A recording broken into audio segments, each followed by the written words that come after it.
Good morning. You're looking at a live view of Starship as we await its fourth flight test from Starbase, Texas, also known as the Gateway to Mars.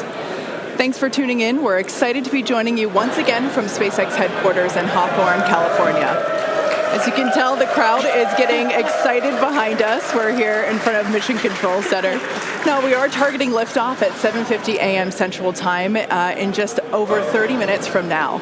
It's been roughly 2.5 months since our last Starship flight test, and the turnaround time between these tests just keeps getting shorter and shorter. Today, we hope to surpass what we achieved in Flight Test 3 in March. Our primary goal is to get through the extreme heat of Starship reentry, which is no easy feat. As with all of our flight tests, our goal is to collect as much data as possible. Every flight gets us another step closer to a fully operational Starship. Starship is the most powerful vehicle ever developed and the first design of a rocket that is capable of making life multiplanetary. Starship will allow us to land humans on the moon again after more than half a century, fly the heaviest payloads ever flown, and ultimately fly humans further into space than ever before. Getting there will require us to fly frequently, which is why we're producing so fast. We already have hardware built and are preparing for our next several flights. But the most important thing about Starship is that it's designed to be fully and rapidly reusable, and of course, reliable. We've been designing from day one to realize a vision of having an entire city of people on Mars, something we know will take launching millions of pounds of cargo and equipment into space spread across thousands of launches. The faster we can learn now, the faster we can improve and evolve Starship to achieve this vision. And that brings us to today's flight test, the fourth of many that will get us one step closer to Mars. But before we dive into the details of today's test, let's do a quick rewind and talk about our last integrated flight test, Flight 3. On March 14th, Starship successfully lifted off at 8:25 a.m. Central Time from Starbase, Texas. It cleared the launch tower and went on to accomplish several major milestones and firsts. All 33 Raptor engines on the Super Heavy booster started up successfully and completed a full duration 2-minute and 41-second ascent burn. Then we saw our second ever hot stage separation, powering down all but 3 of Super Heavy's Raptor engines and then igniting the ship's 6 Raptors to create separation. Next, Super Heavy completed its flip maneuver and ignited the 13 center engines for the boost back burn to send it towards its splashdown point in the Gulf of Mexico. All 13 engines ran successfully until 6 engines began shutting down, triggering an early end to the boost back. After descent, we attempted the first ever Super Heavy landing burn, which uses the same 13 center engines that we used on boostback. Since 6 of those experienced the early shutdown in the boostback burn, we attempted the landing burn with the remaining 7 Raptors, and 2 of those 7 reached main stage ignition. In the end, contact was lost with the booster at approximately 462 meters in altitude over the Gulf of Mexico, just under 7 minutes into the mission. Post-flight data review showed that the early boost back burn shutoff was most likely caused by filter blockage where oxygen is supplied to the engines. We saw a similar issue on Flight 2 and had added hardware to mitigate it, which worked to get us to our first ever landing burn attempt. Now for today's flight, we upgraded those filters further and made some additional hardware and software changes to increase our chances of igniting all 13 engines for the landing burn. Now turning back to the Flight 3 ship, we saw all 6 Raptor engines start successfully and powered the vehicle to space, marking the first time we completed its full ascent burn. While coasting, we completed some additional objectives, including the opening and closing of the payload door. We also transferred propellant between tanks inside the ship, which is a key test as we prepare for full ship-to-ship prop transfers in the future. Once we were into our coast, though, the ship gradually lost the ability to control its attitude or orientation, which is done with smaller thrusters around the spacecraft. As a result, the vehicle experienced some unplanned rolling. It still flew on the planned trajectory, but losing attitude control triggered the flight computer to skip a planned relight of a single Raptor engine while on orbit. And then the moment that we all had been looking forward to for so long, as you can see here, the ship's re-entry from space. This was the first time that we were able to get real live flight data on things like heating and vehicle control during hypersonic re-entry, of which we will talk more about later. Not having attitude control meant both protected and unprotected areas saw heating much higher than anticipated. But we were able to get live, high-definition views and real-time data during entry thanks to Starlink terminals on the ship, which itself was a widely successful test. This gave us confidence that we'll continue to get unparalleled insight into the ship's re-entry in order to rapidly improve. And as they say, all good things must come to an end. And for Flight 3, this occurred when contact with the ship was lost at approximately 65 kilometers in altitude, roughly 50 minutes into the mission. After reviewing data from the flight, we found the most likely cause of the unplanned rolling seen during the ship coast phase and re-entry phase was blockage of valves that help control the smaller attitude control thrusters. We upgraded these to make them more resilient and added some additional thrusters for redundancy. Overall, we learned a tremendous amount from that last flight, and capping it off with those re-entry views was truly an exciting end to the mission. Incredible. So back to today's test. Today's mission profile is similar to Flight 3, but we have new test objectives, the first of which is getting through the extreme heat of re-entry. About 27 minutes from now, Super Heavy will ignite its 33 Raptor engines and lift off from Starbase. A little more than 2.5 minutes into flight, the Super Heavy booster will separate from the ship in a hot stage separation, meaning that it'll light its engines while still attached to a partially lit booster. The booster will perform a flip maneuver, followed by a boost back burn. About 2 seconds after that burn ends, we'll jettison the booster's hot stage.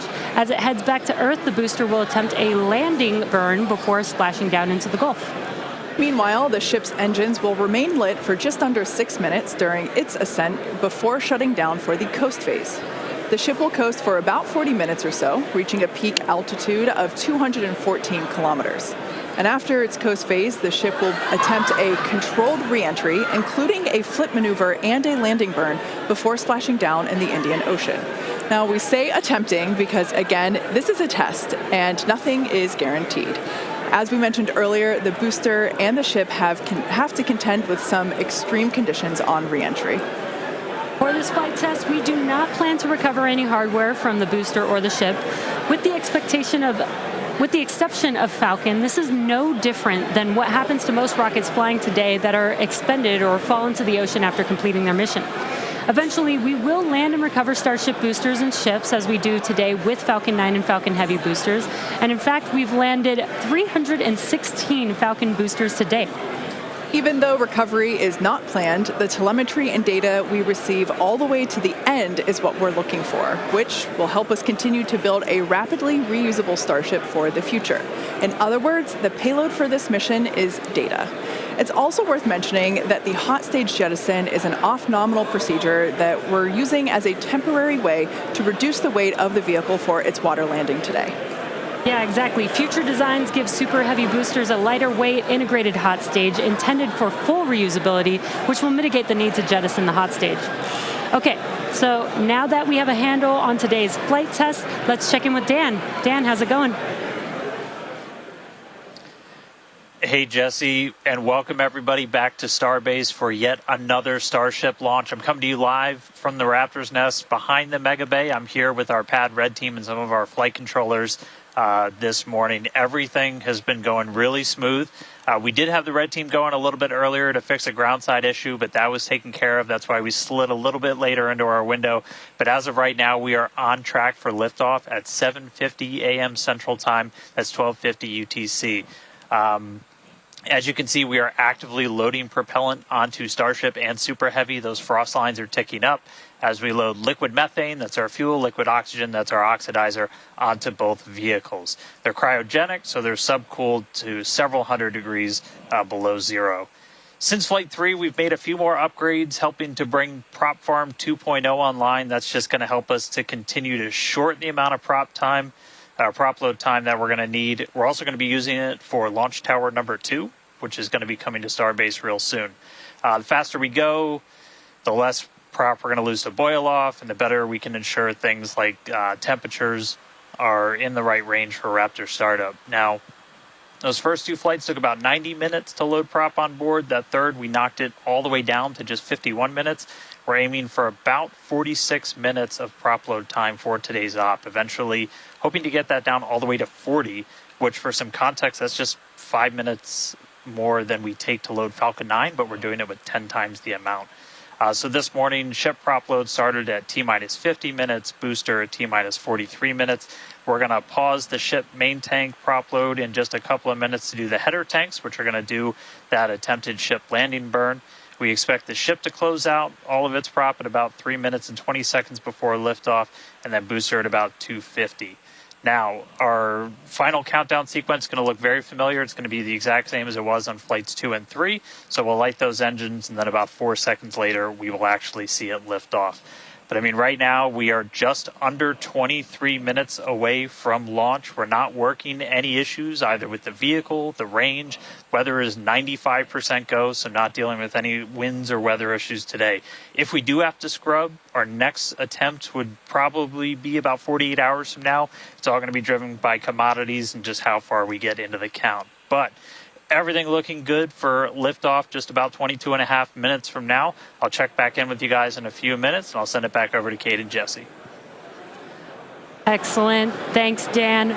Flight tests like today are the fastest possible route for us to dramatically improve Starship's capabilities.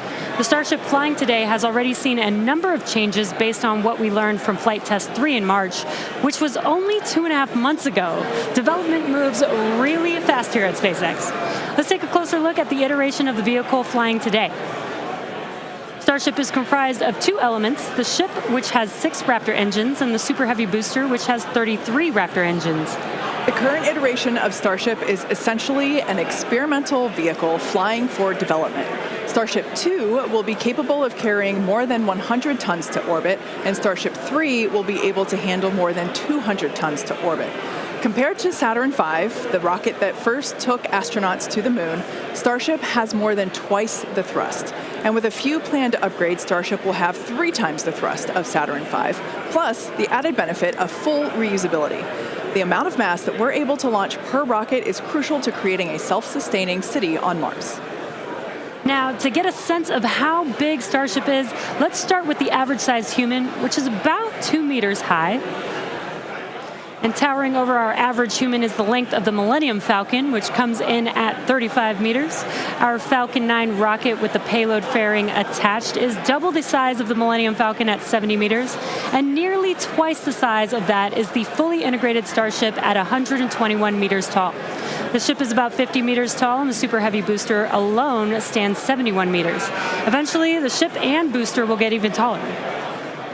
Starship's first stage has a diameter roughly 2.5 times that of Falcon 9, and with 33 much larger Raptor engines, as you see there. I love this view because we don't have this view on our Falcon missions. This is looking up under the Super Heavy booster. Now, moving up the rocket, the ship features 6 Raptors, 3 sea-level engines and 3 vacuum engines, which, as the name suggests, are optimized to operate in the vacuum of space. And Starship is designed for vertical takeoff and landing on any hard surface. The ship is also outfitted with 4 flaps to help aerodynamically control the vehicle's attitude during atmospheric flight and enable a precise landing. And in between the first and second stages is our hot stage, our newest separation technique, which we saw in action during flight tests 2 and 3. The body of Starship is wrapped in a heat shield made up of 18,000 hexagonal ceramic tiles designed to insulate the vehicle during atmospheric entry, where temperatures can be as high as 2,600 degrees Fahrenheit or over 1,400 degrees Celsius. Speaking of those heat shield tiles, re-entry was a pretty exciting first for our team, and Starlink allowed us to gather critical data about this stage of flight. Reusability significantly reduces the cost of space travel, and it's the key to making humans a multi-planet species. Starship is designed for rapid reusability, which means the booster and the ship need to re-enter Earth's atmosphere and land back precisely at the launch site. With each flight test, we gather more and more data to help hone Starship's re-entry capabilities. The more information we have from each flight, the quicker Starship development can proceed. One way to gather more information is to improve communication throughout the flight, including re-entry, where historically there has been a communications blackout. To do this, we equipped Starship with Starlink terminals to expand its communication capabilities. The Starlink terminals are those 4 black squares that you see there on top of the ship. Starlink is the world's largest constellation of highly advanced satellites operating in a low orbit around the Earth, providing high-speed internet on Earth and now in space. Starship is designed to have a large surface area to create considerable drag during re-entry. Traveling at about 27,000 kilometers per hour, or almost 17,000 miles per hour, Starship compresses the air in front of it, causing the temperature of the air to rise and ionize, turning it into plasma. This plasma layer interferes with communications by absorbing and reflecting radio waves, leading to the communications blackout we've seen historically with spacecraft during atmospheric reentry. With Starship, most of that plasma is built up around the front and sides of the vehicle, leaving an opening downstream where we're able to point our Starlink terminals. And with Starlink also operating at a higher frequency than traditional space-based communications, we're able to power through any residual plasma to provide real-time video and data at high speeds back to the ground. Super cool. We actually got to see this in action on Starship's last test, Flight 3, which had the first ever live HD video of a spaceship re-entering the atmosphere. SpaceX engineers were able to gather data on the performance of Starship as it re-entered the atmosphere and watched the heat shield in action. Now, the physics of re-entry are extremely hard to replicate perfectly on the ground, so access to this data is an invaluable tool for rapid iteration. In fact, one cool observation from that Flight 3 was seeing how shock waves form at different parts of the vehicle and how they interact to put pressure on the ship, especially the flaps. This is really valuable for Starship since no spacecraft has ever flown with 4 movable flaps like what we use for aerodynamic control. Starship's greatest strength will be rapid and reliable reusability, and Starlink has become a critical tool to make that a reality.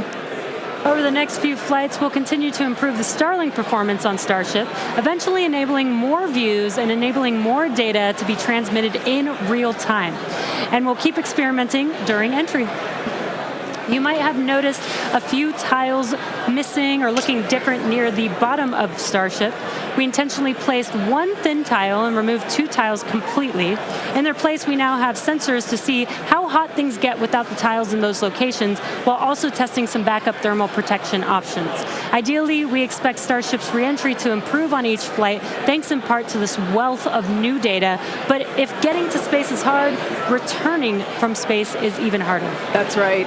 No one has ever succeeded in creating a fully and rapidly reusable heat shield. So we could see some spectacular failures before we get this right. But with communications improving on each flight, we will continue to gather more and more data to inform our development. We're now about 15 and a half minutes until our next liftoff attempt. In the meantime, let's take a look at some of the technology we have in development as we prepare to head to the moon in future missions. Starship will be taking astronauts to the moon as part of NASA's Artemis program. Next year, we plan to demonstrate ship-to-ship propellant transfer, which will be important for our upcoming moon missions. Today, we're actively testing a lot of hardware that will make exploring the moon possible. One recent series of tests brought together the key pieces we'll see when landing back on the moon: Starship, spacesuits, and astronauts. Together with Axiom and NASA, our teams put 2 astronauts in pressurized Axiom spacesuits and practiced the first steps of going to the lunar surface. The team used test builds of a Starship airlock, as you see there, and elevator to gather data on how well future Artemis astronauts will be able to move around once fully suited. Tests like this are incredibly helpful for engineers designing these systems, as they have the opportunity to get feedback directly from experienced astronauts Peggy Whitson, who is on the right of this photo, and Doug Wheelock, who's on the left. You can see them in action during this elevator test. SpaceX will perform one uncrewed demonstration flight before NASA's Artemis 3 mission, which will be the first human surface expedition since 1972. After those first expeditions, we'll be ready to fly more people along with everything it takes to build a moon base. In many ways, Artemis feels like an extension of the human spaceflight work SpaceX and NASA have been partnering on for some time now. In fact, we just celebrated the anniversary of the Demo 2 mission. That's right. Just 4 years ago, on May 30th, 2020, SpaceX launched the first crewed test flight of our Crew Dragon spacecraft. Dragon carried NASA astronauts Douglas Hurley and Robert Behnken to the International Space Station in the first crewed orbital spaceflight launched from the United States since the final Space Shuttle mission in 2011, and the first ever operated by a commercial provider.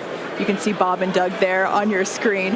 That was certainly a memorable day for all of us here at SpaceX, one that we fondly think back on. And it's exciting to think about Starship being the next to take its first astronauts to the moon. In tandem with Starship development, all of our operational human spaceflight missions are helping us prepare for those future trips to the moon.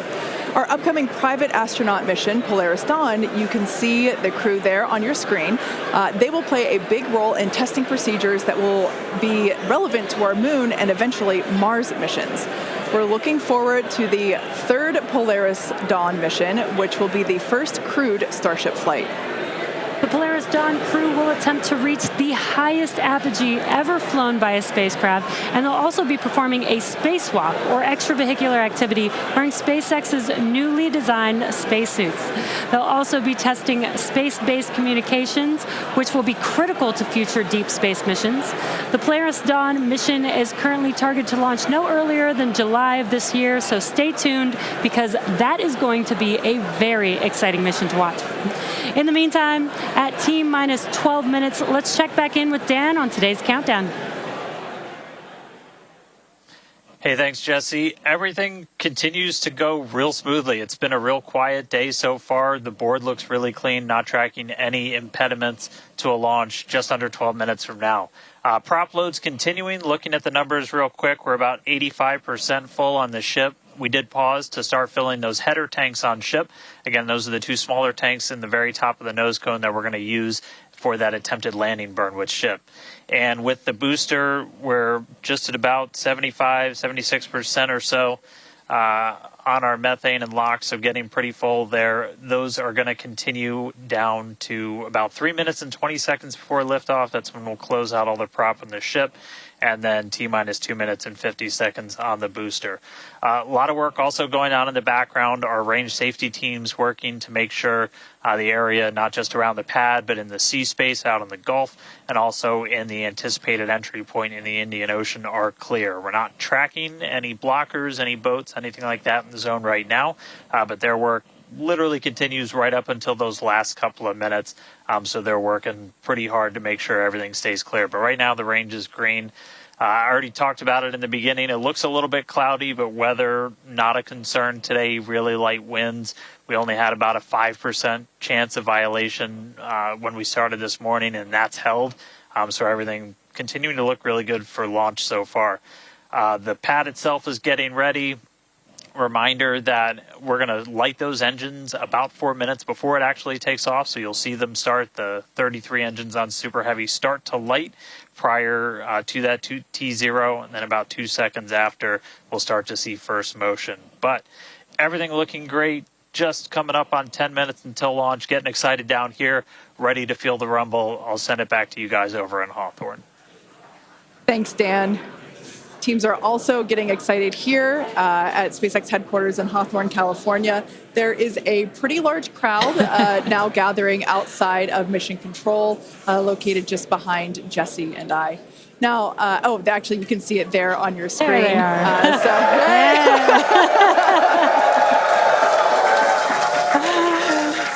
Everyone getting super pumped for our fourth flight test.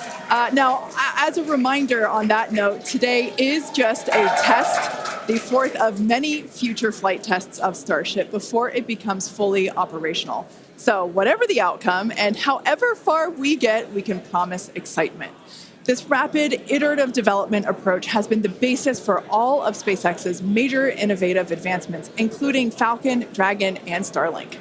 Today, we've successfully landed Falcon 9 boosters 316 times, changing humanity's understanding of what's possible when it comes to rocket reusability.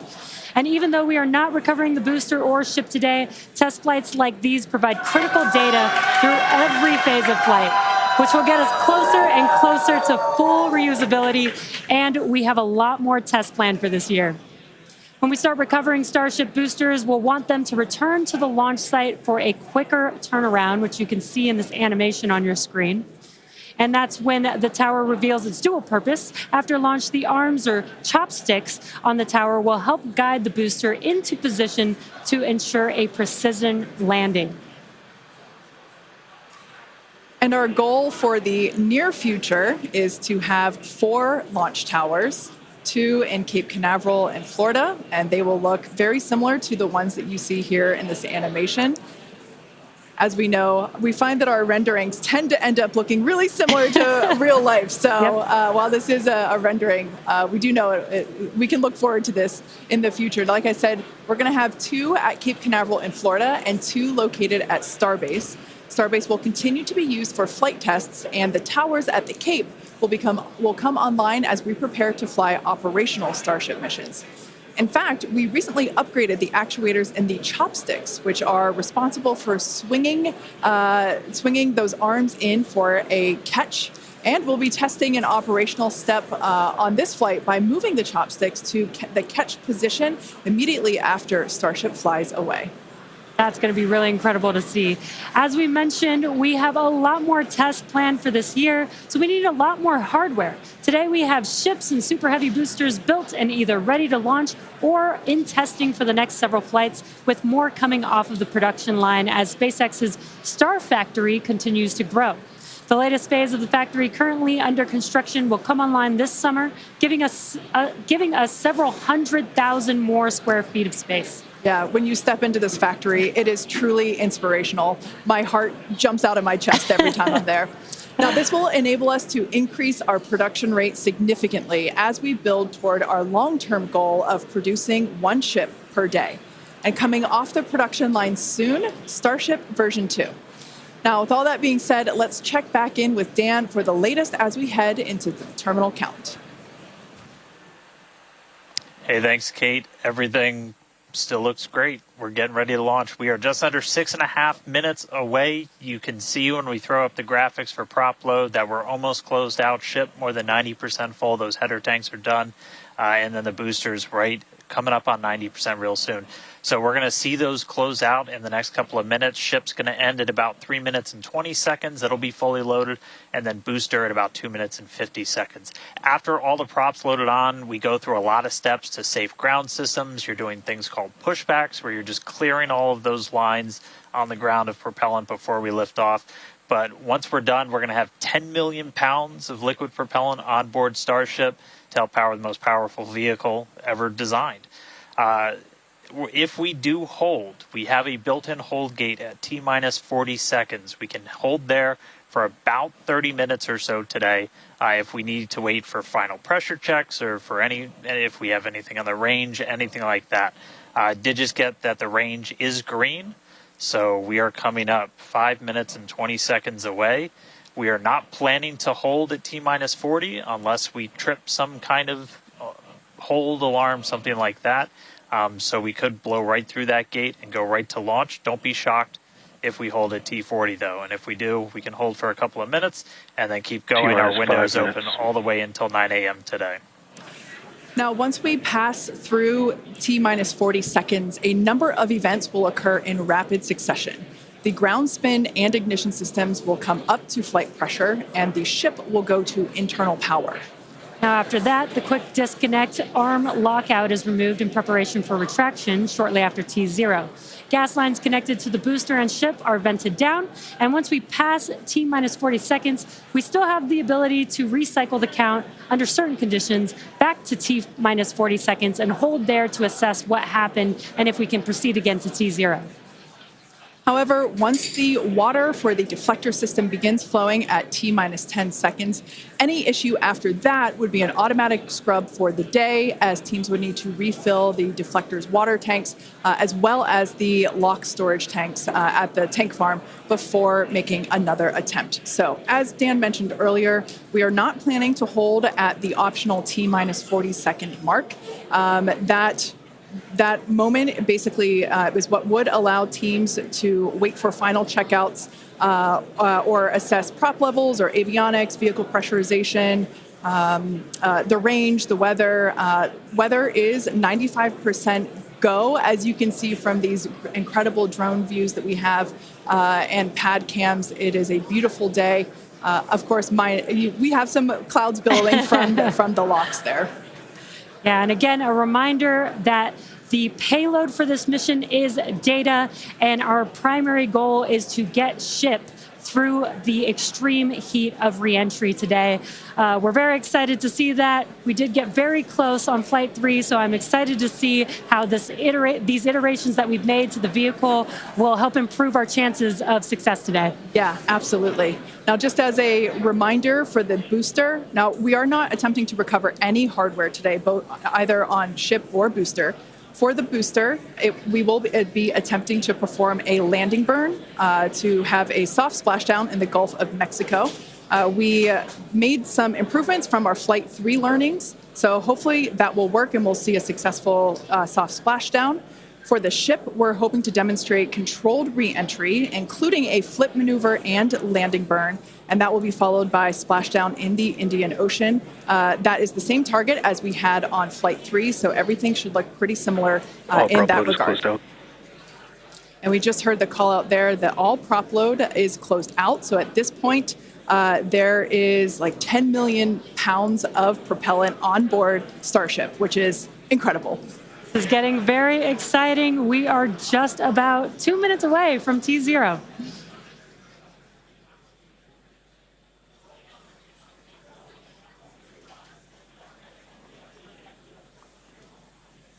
And as Jesse just said, we are under 2 minutes away. So prop load is complete. All the fill drain lines into ship and booster have closed.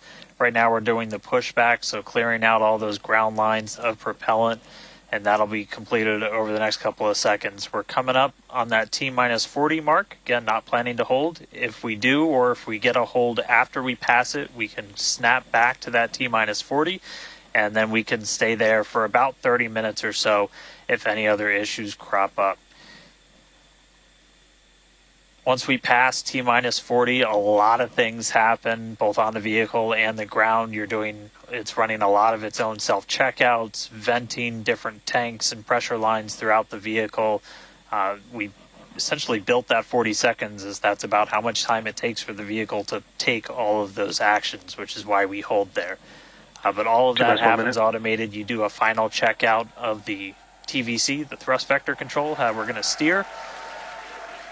And then we see liftoff. So we're under a minute away.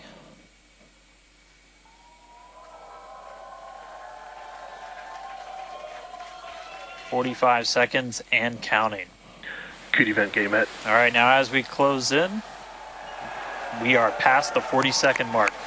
So let's listen in.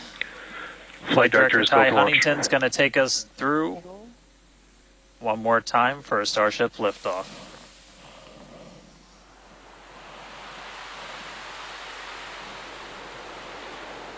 T-minus 15. 10, 9, 8, 7, 6, 5, 4, 3, 2.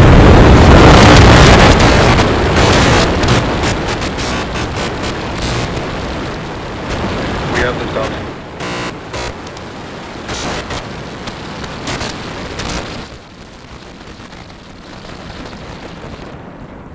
Vehicle is pitching downrange.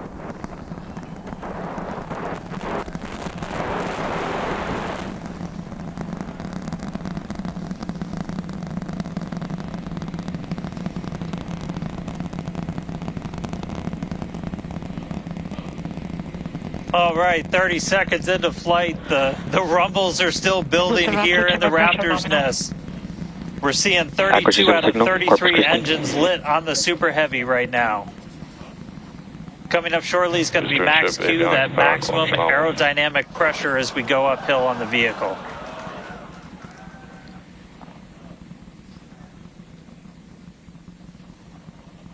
Max Q. All right, we just passed through Max Q, so we're going to continue on up. We still have about a minute and 30 seconds until we get to stage separation. Starship now flying faster than the speed of sound.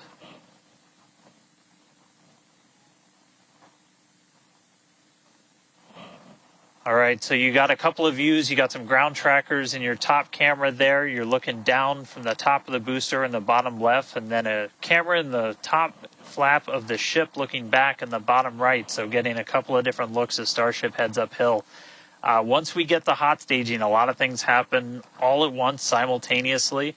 We're going to light the engines on the ship, starting with the RVACs first, and then the 3 center sea level engines before we're separated. All of that exhaust gets plumed out the side of the hot stage, and then the ship will separate itself.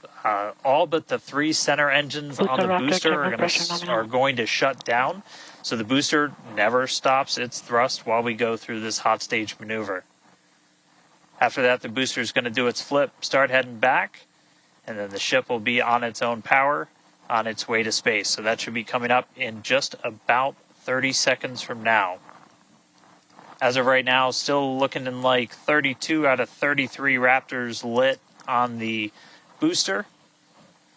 And we'll start to see those stagger down. They're going to turn off in banks, so you'll see the lights on the bottom left screen of the engines that are active start to turn off in different groups, and you'll see those 3 center ones lit. Booster engine cut off. Ship ignition. Stage separation confirmed. Boost back burn start up. Acquisition of signal. Houston.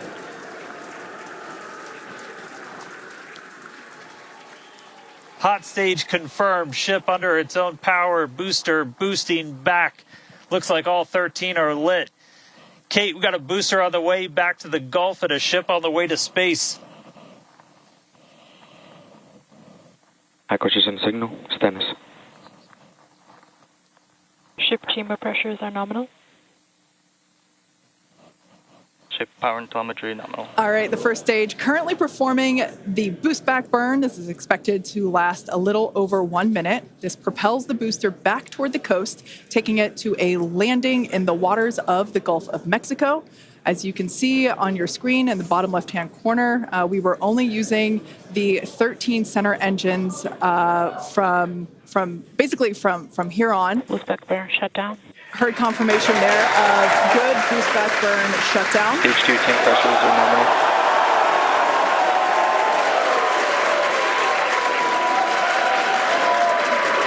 Lots of excitement. So right here, this This is our view of the jettisoned hot stage. As we mentioned, this is a temporary fix to help reduce the weight of the booster, of the Super Heavy booster. Future iterations will have a lighter weight integrated hot stage structure that won't need to be jettisoned. Now, after we jettison that hot stage, the booster will begin to attempt its water landing in the Gulf. In the meantime, the ship will coast for about 40 minutes or so up to an altitude of 214 kilometers. And after its coast phase, it will attempt a controlled reentry, including a flip maneuver and a landing burn just before splashing down in the Indian Ocean. But as a reminder, we are not attempting... Trajectory nominal. Good news there. Trajectory is looking good for the ship, which is on the right-hand side of your screen.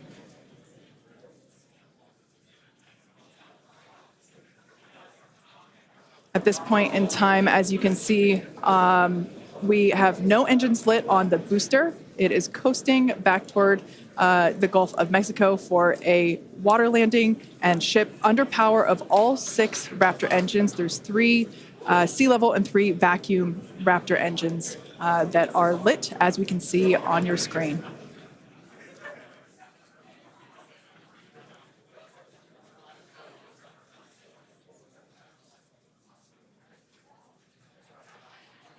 These views have been looking incredible.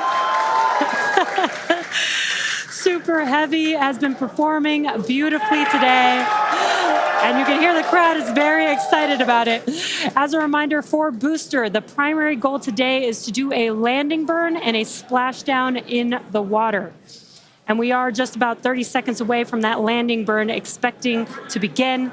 And an incredible view from the forward portion of the booster. This is basically on top of the Super Heavy booster where we have jettisoned that hot stage. So now we can see this incredible view of Earth as it's making its way back down to the Gulf of Mexico. Right now, the booster is using the 4 hypersonic grid fins to guide itself through atmospheric re-entry. And we are expecting that landing burn here.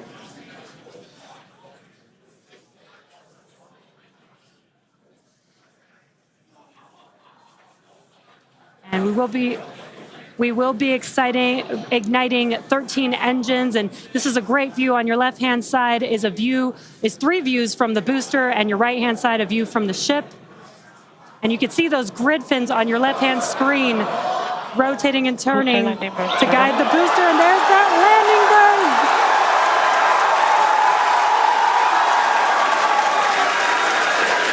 That landing burn just begun, and you can see the water below.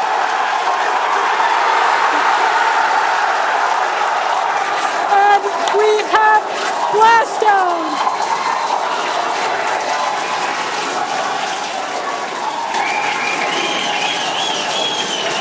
What an incredible sight! Congratulations to the SpaceX team! Ship has entered terminal guidance. That was absolutely incredible. The first successful splashdown of the Super Heavy booster. Loved seeing it just tip over into the water before losing that footage. Now the next milestone is coming up in about under a minute. Ship is going to shut off its Raptor engines, Ship engine cut off. which we see right there.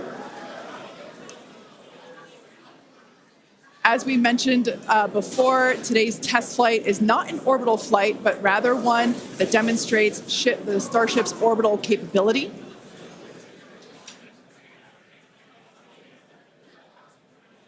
So right now, we are under power with just the 3 center Raptor engines. Expecting those, and just there we could see that those have also successfully cut off.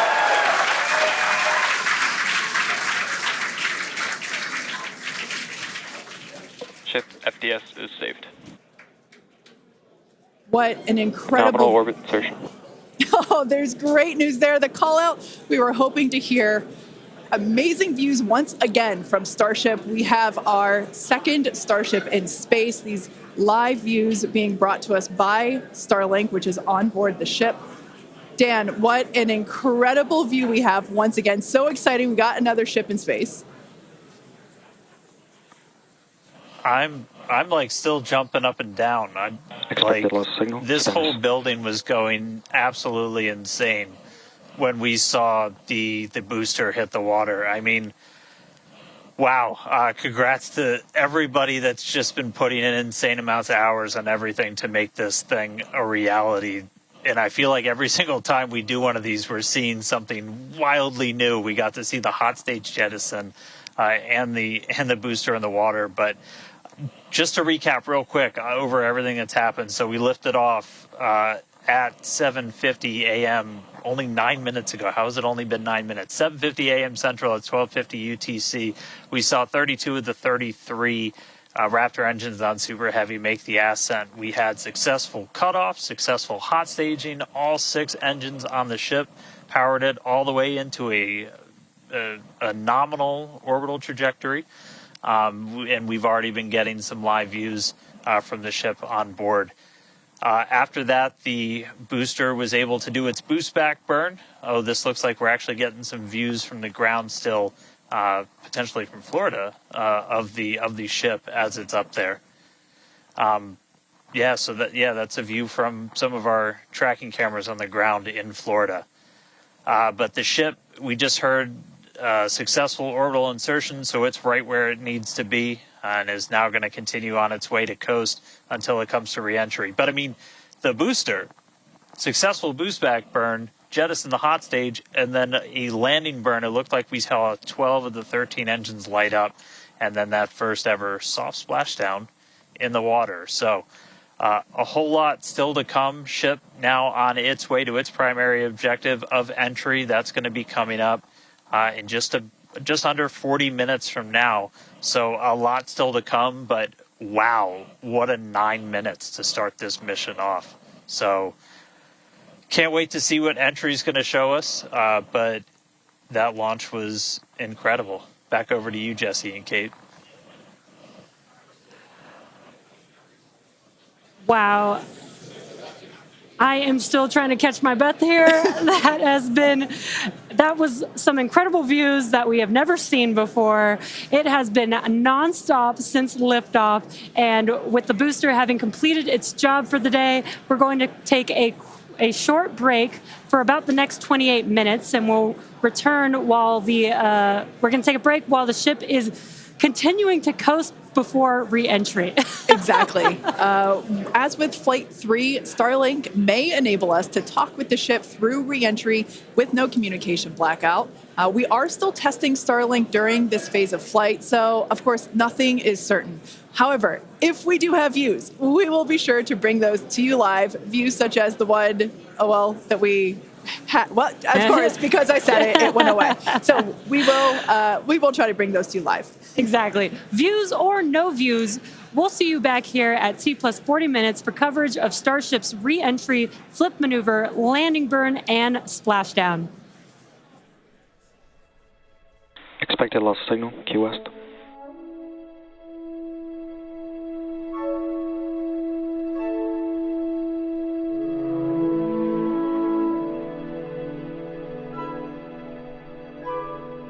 Expected loss signal, Cape Canaveral.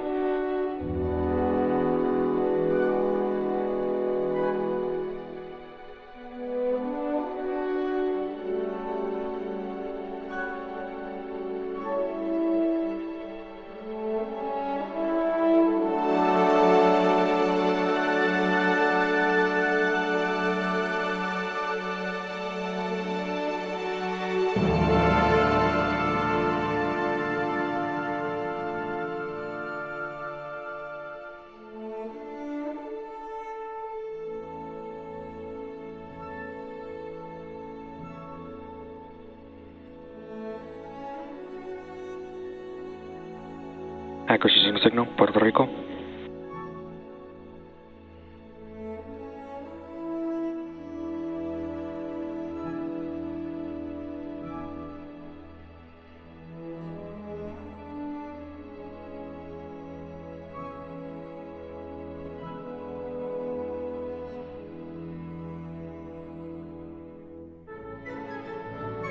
RVAC pre-valves are open.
Expect a lost signal, Puerto Rico.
Acquisition signal, hard to be stock.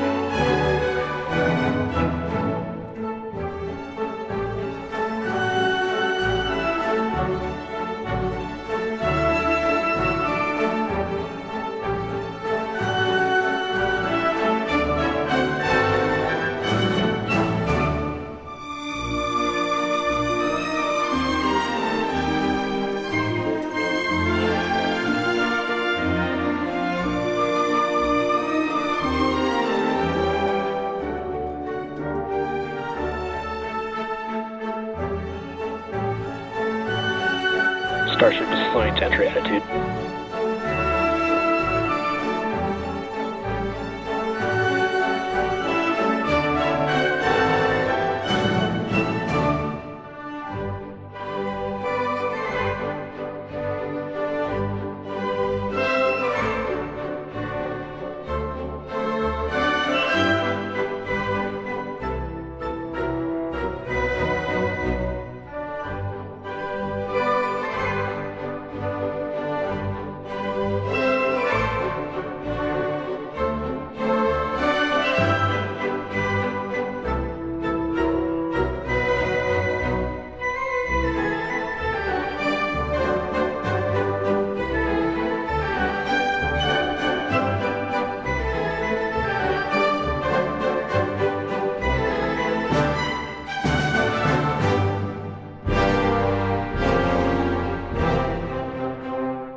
Welcome back to Starship's fourth flight test.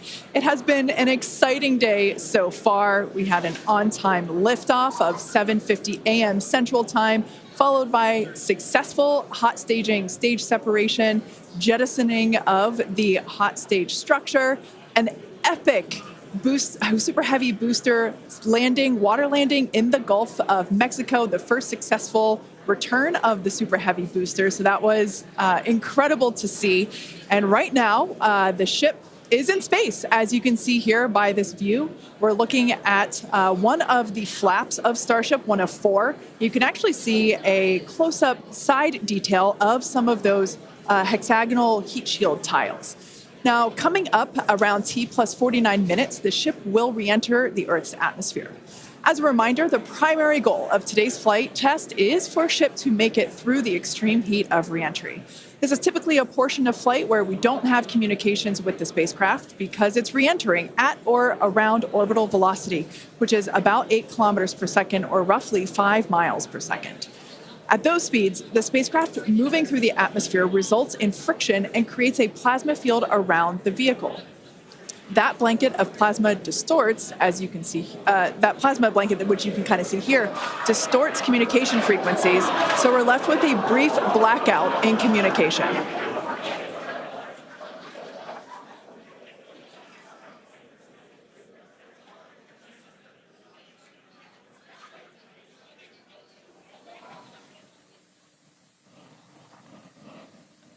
Yeah, that's right, Kate. And Starlink's what's really allowing us to capture as much data as possible, especially through this reentry. Updated animation landing burn. I hope we get to see it for real today. But these live views that we're getting now and we're going to continue to get are through Starlink. That's going to allow us to get as much data as possible, which we've said it before. We're going to say it 9,000 times. The data is the payload on these flights. So as much as we can learn, that's just going to pay dividends on all of our future flights and help us get Starship to an operational phase. Reentry, obviously a really critical phase of the flight, and it's the one that we're now most focused on cracking to get us closer to that full reusability. Starlink is going to be able to send us data back all the way through reentry. We've done some additional testing, and we're expecting to be able to get data from Starlink thanks to its high frequency and kind of the orientation and everything of Starship all the way through reentry. And then got a new view here. We have two external views. We had this one on Flight 3. We've got two for this one. And we're going to continue adding views as we continue to evolve Starship. Again, this is an experimental vehicle. Believe me, I want as many camera views as you all do. So huge shout out to the AVI and the software teams and everybody that's been working with us. We're getting more cameras on Starship, not just because it looks cool, but this provides an incredible insight into reentry, which is, historically a really tough window to look through. Approaching entry interface. The physics of reentry are insanely intense. One of my favorite NASA astronauts, Victor Glover, recently described it as with the forces and the flows and the temperatures, it's like pointing at a raging river in one spot and saying, tell me exactly what's happening right there. And that's what a ship is experiencing as it goes through, as it's moving through the atmosphere at, more than 5 miles a second and heating up to thousands of degrees. So just having visual representation, just being able to see what's happening is incredibly valuable.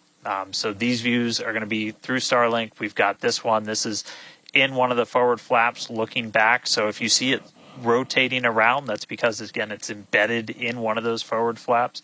So as we get through and we start to build up density in the atmosphere, this view is going to move around as the flap does. And then the other one we had a little bit earlier is looking at one of the other forward flaps on the other side. Eventually, we're going to keep adding more cameras to Starship, get a couple of different views from the outside of all the different areas, and then also eventually to be able to see payloads once they're deployed. So a lot more exciting stuff coming up in the future. But right now we're getting closer to reentry. Again, we're going to be moving at hypersonic speeds at more than 5 times the speed of sound. We're going to see that plasma start to build. So, Kate, Jesse, excitement coming up. Yeah, as you can see with that view on your screen, again, high def brought to us by Starlink. We can see the plasma beginning to build as the ship is getting closer to the Earth's atmosphere.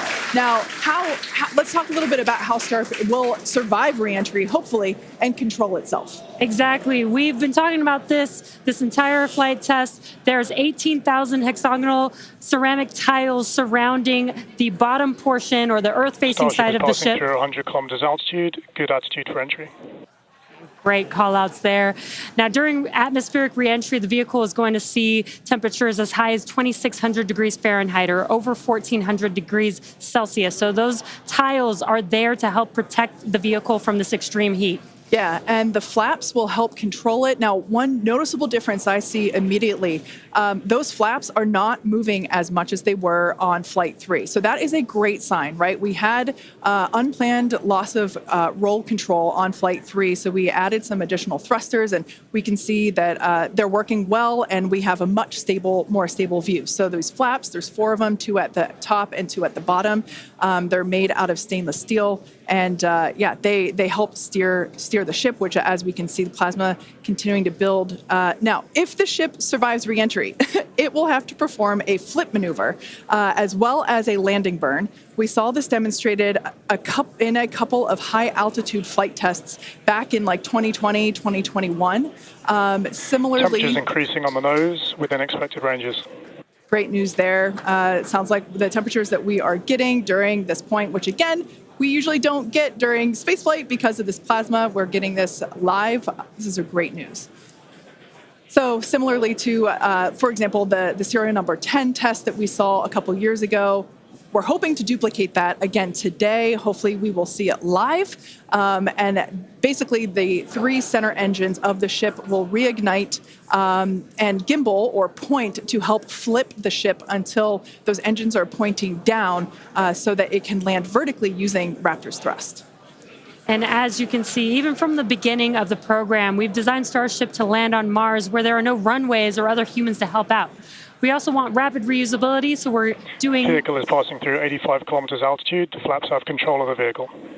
Great news. Flaps have control of the vehicle. That's exactly what we want to hear for this flight test. Yeah. Again, we are going to be doing a propulsive landing instead of a more traditional means like parachutes. And we are expecting re-entry to begin here in just about a minute. Re-entry, an awesome view that we have here. Starship remains on a good entry trajectory. This is the same view that we had when we first returned from the coast phase. Again, this is looking at the side of one of the flaps.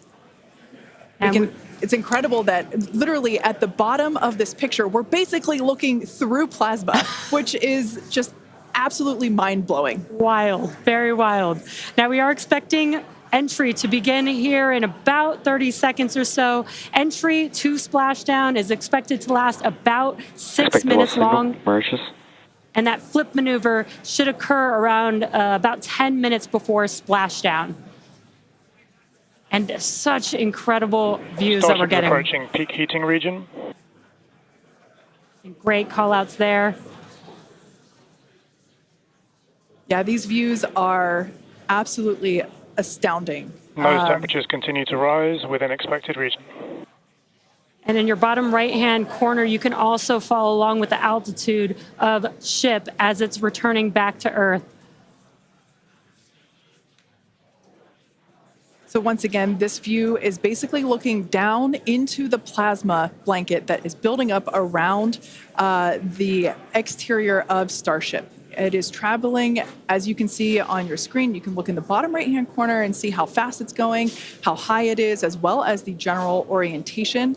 Again, we're seeing a lot more stability, a lot more control here on this flight, which is great. It shows that the iterations, the learning... Starship is now in expected peak heating region.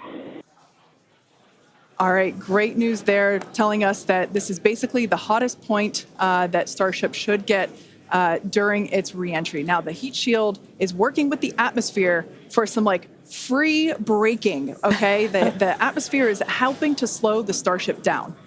Yeah, exactly. We're not using any engines or thrust to slow the vehicle down. Exactly what Kate mentioned. We're just using the atmosphere and those heat shield tiles protecting the vehicle as it's coming through that high heat temperature. Yeah. Now, this is another one of those moments that we have been waiting for. Right now, the ship is currently re-entering the Earth's atmosphere, and by all looks and all call-outs that we're hearing on the net, it is doing pretty well. Now, we do not plan to recover the spacecraft today, but rapid and reliable reusability is the ultimate goal.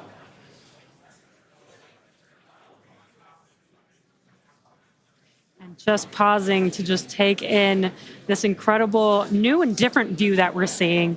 We did get a similar view in Flight 3, but again, the vehicle did lose a little bit of its control, attitude control, and this is a very stable view. This is great. This is exactly what we want, and we are hearing that we're getting expected call-outs. Mm-hmm. Absolutely. Starship is seeing half a G of acceleration, remains on a good entry trajectory. You know, it's incredible to look at this photo and wonder, wait, is it real? Is it frozen? We can see so I was just going to say Those temperatures have stopped increasing. Oh, that is great news. The temperature is no longer building.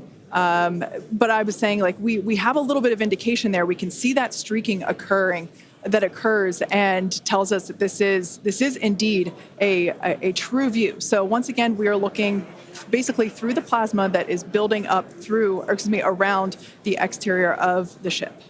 And I still cannot get over that we are getting a live view of re-entry right now, live on your screen. Again, we've said this over and over, but all thanks to Starlink.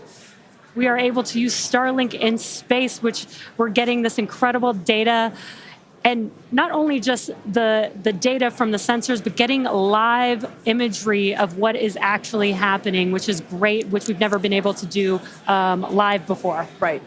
Now, just a quick future outlook here. So in about, let's see, at T plus about 1 hour and 2 minutes, we should hear a call out for entry transonic. That means that the ship is going near the speed of sound. And then about a minute after that, we'll hear another call out saying entry subsonic, meaning that the ship is going below the speed of sound. So these are all continued indications that the atmosphere, right, as the ship comes back down, it is getting through the more dense part of the atmosphere, and that atmosphere is helping to push against the vehicle, and those heat shields are protecting the vehicle during this high heat period.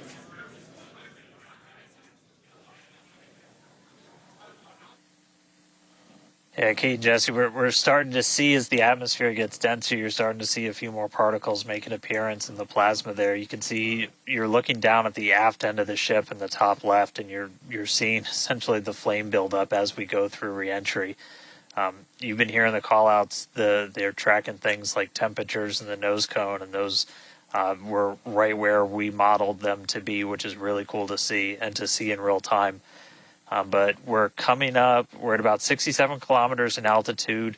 Our last signal with the ship on Flight 3 was at 65, so we should be making it past that point shortly. Obviously, as you guys pointed out, we're in a much better control this time as we re-entered in the right attitude, and our flaps have been steering the way so far. Once we get through transonic, that's when you've got essentially Raptor landing bird.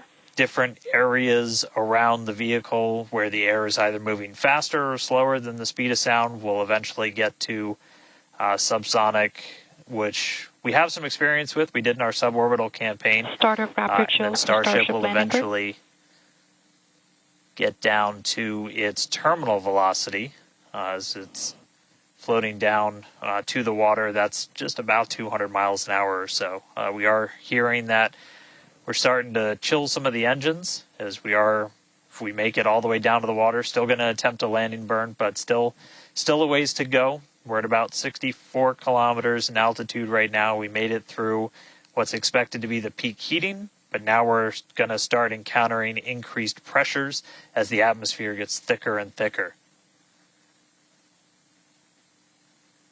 So we're at 63 kilometers, so we've already made it farther than we did on our last flight when that last signal was coming at 65 kilometers. So again, what we're really looking at here is the performance of the heat shield, of the flaps, of the seals in the flaps. There's just a whole bunch of different areas that we're keeping a really close eye on as we re-enter.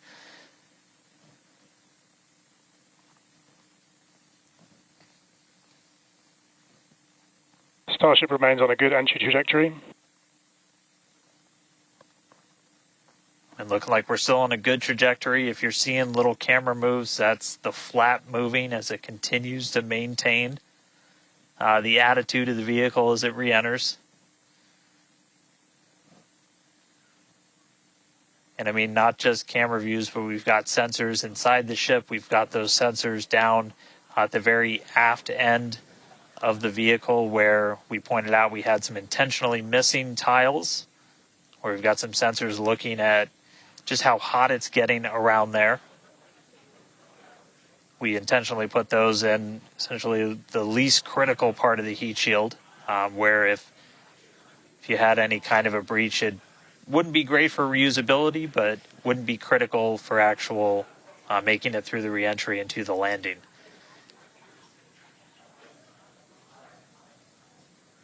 "58 kilometers, we're continuing to descend. Again, right now we are over the Indian Ocean. We're actually getting closer and closer to that expected splashdown point, which is just to the off the northwest corner of Australia.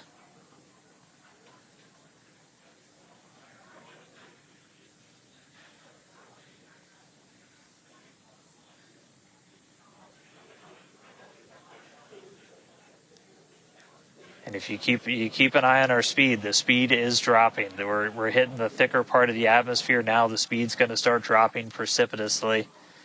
We're going to start getting to transonic pretty soon, and then after that we'll get into subsonic, where we're moving less than the speed of sound. But wow, what a light show so far!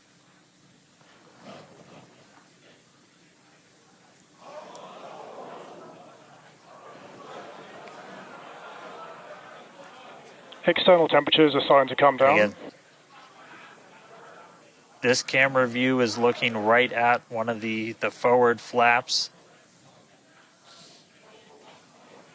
And we're strategically putting some cameras around the vehicle to just look at the different areas that looks like we got the flap starting to come apart a little. Yeah, it does appear that we have a little bit of burn through there. We can see pieces of the vehicle flying off. What a show it has been. It's been like watching Interstellar or something. This is wild to see this, but the ship is still coming down, which is incredible to see. How far can it go? That is the question. Keep your eye on the altitude in the bottom right-hand corner. We're at 54 kilometers right now. Now, ultimately, the data is the payload today. We've been saying it multiple times. Our teams are sitting, reviewing this data live, learning where the hot spots are. As you can see, there's an obvious hot spot there with the flap, and learning how we can improve this design. The goal was to get as far through this high heat re-entry as possible. Ideally, we'd love to make it all the way down and perform that landing burn and flip maneuver, but we may not get that far today. We will see. Again, this is a test, and we are gathering as much data as possible, visual data as well, which we can see here. We are getting a lot of debris covering the camera on your screen, but we can still see some of those sparks and flames from that high heat as ship is making its way back down to Earth. Ship now at 50 kilometers and closing. The good news is we still got, looks like that camera lens just cracked. It's safe to say ship's getting a little beat up, but that's to be expected on a test flight. We are still learning how to improve the ship for total survival and recovery of the high heat reentry. I'm honestly impressed that we're still getting this live view despite how much debris is coming off of this flap right now. The fact that we've got it is good news. And I may have jinxed it. I apologize. Look at that, it's back. We are still going. And the teams here at SpaceX are excited, as you can tell by the cheering behind us. There's still a sizable crowd here at Mission Control Center, Hawthorne. A splashdown is expected in just about 4 minutes from now. And we're still moving. We still have live views. Starlink is doing an incredible job. Maximum entry dynamic pressure. External temperatures are dropping. Okay, good news. Those external pressures are dropping. The question is, how much of the ship is left? We can't really tell. We can still see some of that particulate coming off. And unfortunately, we do have a cracked camera lens. But for any photographers out there and videographers, we know that's part of the gig sometimes. Yeah, and you can see that the speed is rapidly slowing down. That's actually really great news for us. We want the vehicle to be slowing down before it splashes down into the ocean. That'll help set us up for that flip maneuver, engines first down into the water. Exactly. So we have seen this flip maneuver demonstrated on previous high altitude flight tests like serial number 8. Oh, more views. Or I should say, more light coming through the view that we have through that cracked and dirtied lens there. But yeah, so we're hoping that this flip maneuver, that we can pull it off as soon as we get those views back. If we can get them, if the ship is still around, we will bring it back to you. Vehicle has passed maximum dynamic pressure. That is great news. Maximum dynamic pressure being the moment in which the vehicle experiences the greatest amount of aerodynamic pressure. Speed still dropping. We're now at 37 kilometers above the ocean. Just like Flight 3, we are targeting a splashdown in the water in the Indian Ocean. And we don't have a live view right now, but because we're still getting data and telemetry, that does tell us that ship is still doing okay, at least. And there we got that live view back. The crowd very excited to see that view, despite not being able to see very much. The fact that it's there tells us the ship is still alive. Yes, and collecting data, continuing to collect data as we get closer and closer to Earth. Yes, now 30 kilometers, now 29 above the Indian Starship is Ocean. at 30 kilometers altitude, Mach 2. Sounds like the vehicle's traveling, as we just heard, Mach 2, which is, looks like we might, I thought maybe it might clear up. It is a little bit, now at T plus 1 hour, 3 minutes and 13 seconds into Starship Flight 4, hoping that the ship can hang on. It's probably potentially hanging on by a couple of bolts and threads, but it's still going, and that is excellent news. That deceleration is looking incredible. We're about to go under 1,000 kilometers per hour. Yeah. Starship is at 20 kilometers altitude. Now, keep in mind that even though we can't see anything, the data itself is what we really are. Starship is subsonic. Subsonic, they're telling us it's traveling below the speed of sound.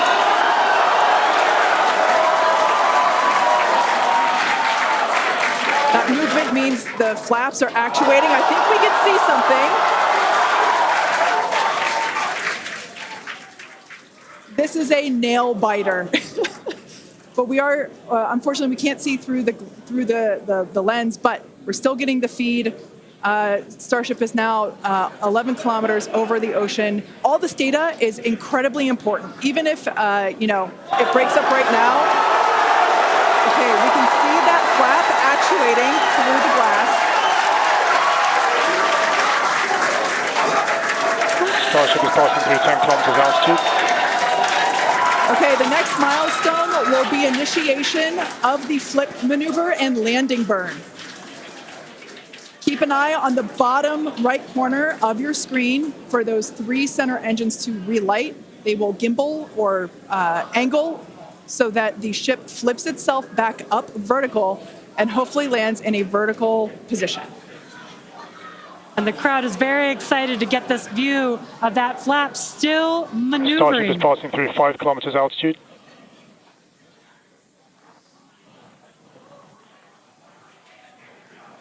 This is incredible. We're getting very close to splashdown. These fireflies are such a good sign of life right now. We wish we could see more, but we'll take it. Starship is at 2 kilometers altitude, terminal velocity.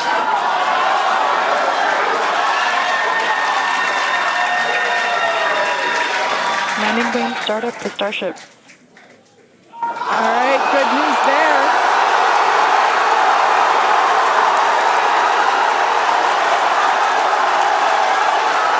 Nominal chamber pressure. Landing burn startup.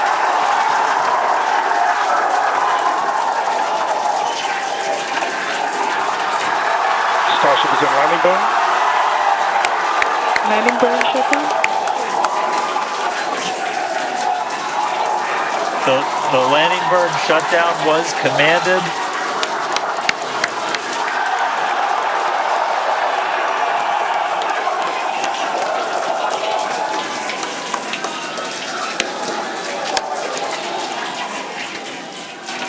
Wow. I mean, it was a little bit of use your imagination as you were going down with what we could actually see, but we were able to hear the ship did its landing burn. It sounded like we might have got 2 engines. And there's the final call for landing burn shutdown, but we'll go back through all the data, but we did get confirmation that a landing burn took place. Starship made it through re-entry and did its first ever landing burn. from South Texas to the other side of the earth. Starship is in the water. What a day. What a day, guys. Yeah. That was absolutely incredible. We we got views pretty much the whole way down.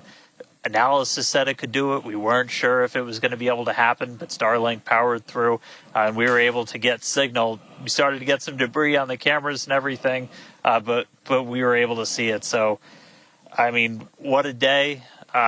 Just recapping, everything started off today. We lifted off from here in Starbase just about an hour ago. It feels like a lifetime. Successful super heavy ascent, boost back, and its own splashdown in the Gulf. Ship made it to space, kept its attitude. Successful re-entry through peak heating. We got to see it under flap control through the atmosphere, and we got call out of our first ever ship landing burn after a launch into space. So, just really incredible. So I'm going to take some time to collect myself, but wow, that was incredible. I can't wait for the next one. Over to you guys. It was so loud here. I haven't heard the crowd get that loud probably since liftoff of Flight 1, honestly. That was incredible. Congratulations to our teammates, to everyone who supported the Starship program. Thanks to all of our future customers for your support. And we'd also like to thank the people of Cameron County, Texas, as well as the Coast Guard, the Federal Aviation Administration, and the government of Mexico. And since Starship got a little bit toasty from that extreme heat of reentry, and we've got our very own Starship right here, let's have a toast of our own. I've been waiting all morning for this. Okay, may I? Light me up. Yeah. Just like Starship, I like this toasty. I'm keeping this. Now, we've got more Starship test flights coming to you soon. Be sure to follow the SpaceX account on X for more updates from today's test flight and future Starship tests. Thanks for watching, and we will see you next time.